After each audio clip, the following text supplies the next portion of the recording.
when we talk about brutal kills in the Halloween franchise, there's a lot of examples, whether you're talking about Rob Zombie's Halloween films, the current trilogy starring James Jude Courtney, or even when you go all the way back to Nick Castle as the OG Shape in Halloween 78.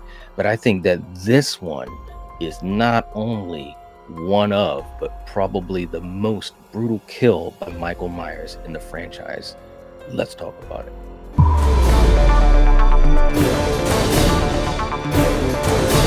Let's get down to brass tacks.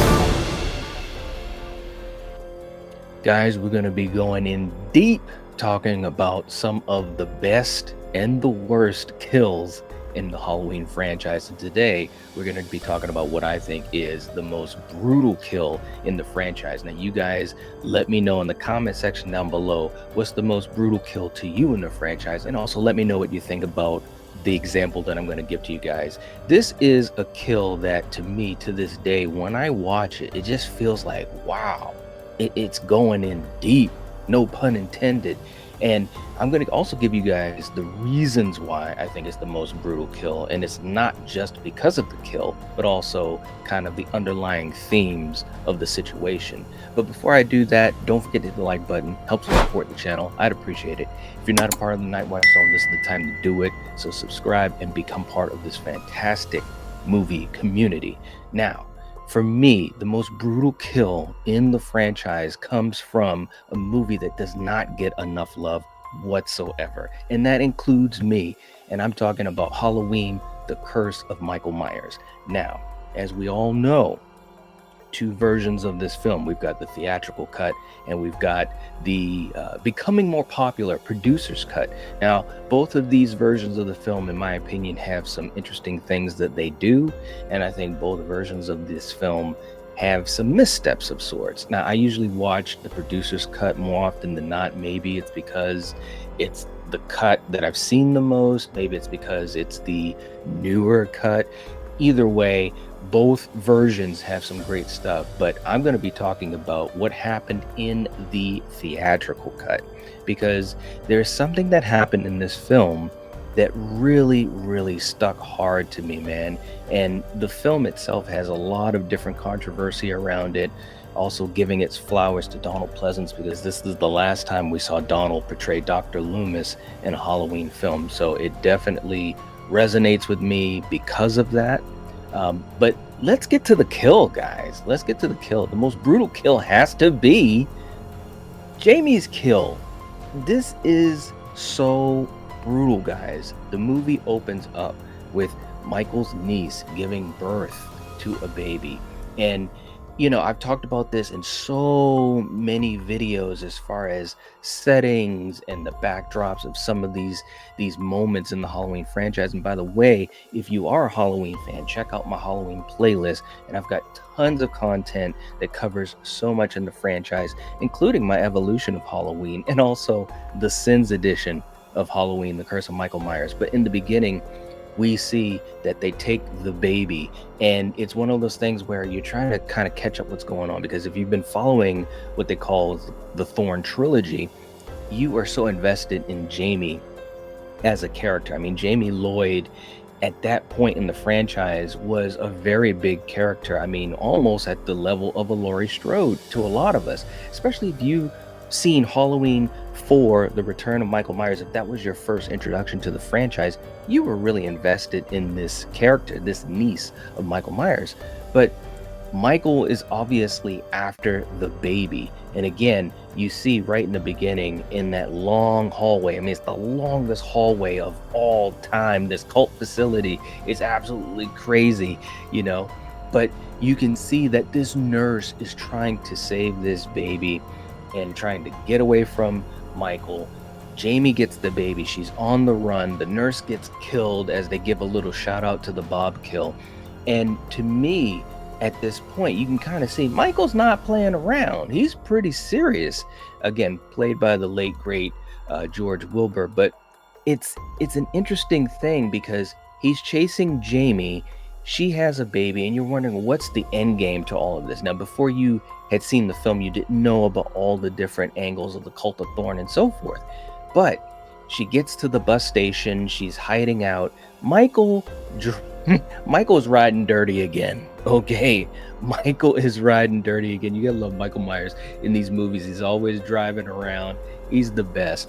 So he gets to the bus station and she avoids him. She eludes him. She gets out of that window, which, by the way, how many bus stations or places in general have a window right in back of the stall? Like, that was pretty convenient, but that's neither here nor there. She gets out and she's on the run. Again, Michael chasing her in the vehicle. And then we get to the scene in question.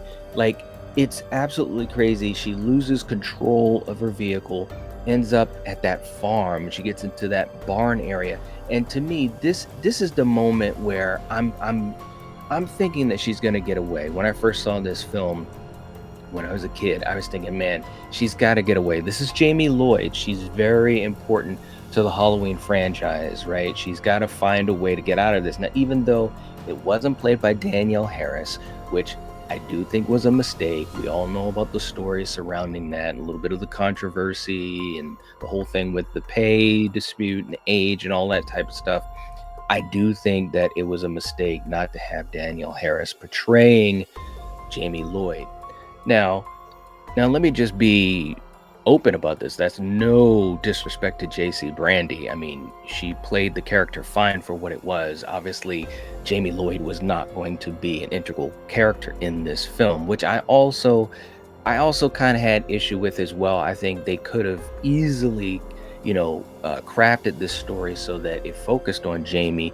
Maybe it's her eluding Michael and the movie follows that process. You can still introduce other characters, but again, this is partly why I think it's the most brutal kill in the franchise, because when she gets to the barn and she's hiding out, and again, it's a really cool scene. I don't think it gets enough credit whatsoever in the Halloween community. You guys let me know what you think about this scene and what was happening and so forth. But you think she's going to get away, but no, Michael is right there. And then he basically pulls that choke slam situation. I mean, the Undertaker copied Michael Myers. Michael Myers is copying the Undertaker in this. For you guys that are WWE fans, you know what I'm talking about. You're goddamn right. But he lifts her up, choking her, lifts her up and just throws her into that spike on the machine, the spikes on the machine. And I remember when I first saw it, I was like, what? Are you serious? Jamie is gonna die? I could not believe it. And if she had died right there, I think that maybe this wouldn't be what I would consider the most brutal kill. But instead, when she is there, impaled on the spikes, and again, credit to JC Brandy for portraying it like this, because I actually did feel sad in this scene. I truly did, because of my connection to the character. Again, Halloween 4 was a film that really came around at a special point in my young fandom. As a kid, Michael was back, and now I could enjoy these Halloween films at the same level that I was enjoying the Nightmare films or the Friday films and so forth. But as she's laying there and she's dying, and you see it, it looks pretty good for this film. There are moments in this film that look great. There's moments in this film that don't, but that's a whole nother video to talk about that type of stuff. But anyways, she's lying there and you see Michael just staring at her, and she's got her arms outstretched to him, and it's kind of like almost pleading with him, or maybe just because he's her uncle, kind of like a saying goodbye. It's hard to say, but there's a lot of emotion, and I think that's part of also which makes it so powerful and emotional. And then Michael Audrey Myers, he puts his arms out, and I'm thinking, what's gonna go? I mean, are we getting kind of like a parallel to 5, when Jamie Lloyd was in the coffin, and obviously cute little adorable Danielle Harris is trying to psych him out, play those mental games with Michael. And when she says uncle, Boogeyman.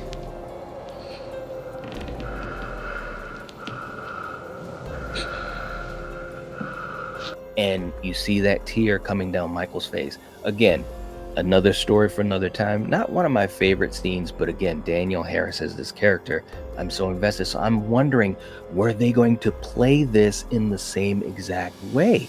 That he was going to have a moment where he would hesitate. I didn't expect him to have a tear, but I'm just saying it seemed like it was a parallel.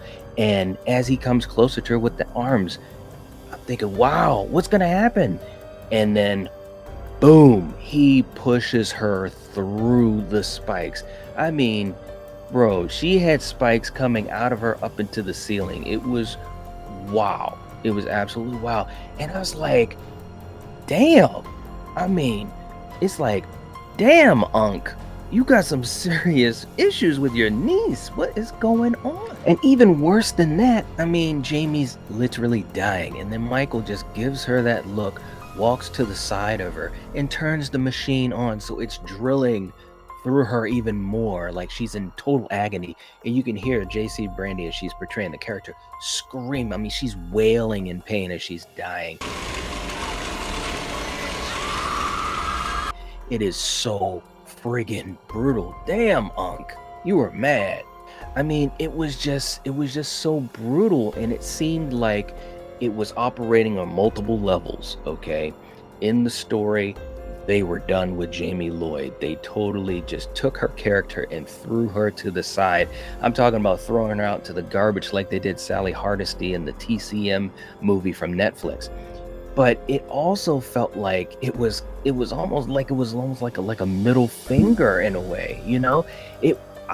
I really think that it was a mistake to handle the character the way they did, but I also think this kill, it was just way too brutal. It really was. If you look at the deaths of all the other characters, major characters in these movies, except for maybe one other, and maybe I'll talk about that in another video, except for maybe one other, and it's an interesting parallel. I mean, usually the deaths are, they're good, but usually they're quick. This was elongated. I mean, she was sitting there dying, pleading with him basically, and then he just looks at her, puts his arms out as if there was going to be some type of twist or maybe some type of moment of emotion, not so much from Michael, but then boom, he just pushes her through. So it was definitely the nail in the coffin, pun intended, for this character. And again, Danielle Harris being locked out of this movie, it was kind of a sad thing, man. It made me think of this kill on a lot of different levels, not just what I saw on screen. And that's why I think it's the most brutal kill in Halloween franchise history. And it's got to at least be up there, if not the most. But you guys tell me what your most brutal kill in the franchise is, because I'm saying that this has got to be at the top. That's how I feel about it. It's just like, man, it's just a gut punch. And then, interestingly enough, after that, he's looking for the baby. She pulled the wool over his eyes and had hidden the baby at the bus station. So it was kind of cool in a little bit of a way, because she got the last laugh. But man, what a way to end a character that was so integral to the franchise. The franchise bringing Michael back in Halloween 4. And of course in Halloween 5, a pretty good movie in and of itself, even though it has missteps. But for Halloween 6, for Halloween The Curse of Michael Myers, to end the character this way, very brutal indeed. Very brutal indeed. And Michael, he's just all about that business. And oh yeah, that's right, at the end of it, he burns the symbol of thorn in the haystack, because Michael's got time to do that, right? Some of it is absolutely crazy. But hey, if you like this video and if you are a Halloween fan, then this is definitely the channel for you. Make sure you subscribe to the Nightwatch Zone. And also, if you want to see about Michael's ninja skills in action, check out this video right here, and I'll catch you soon. If you're watching this, if you're listening to this, you are the Nightwatch. Peace.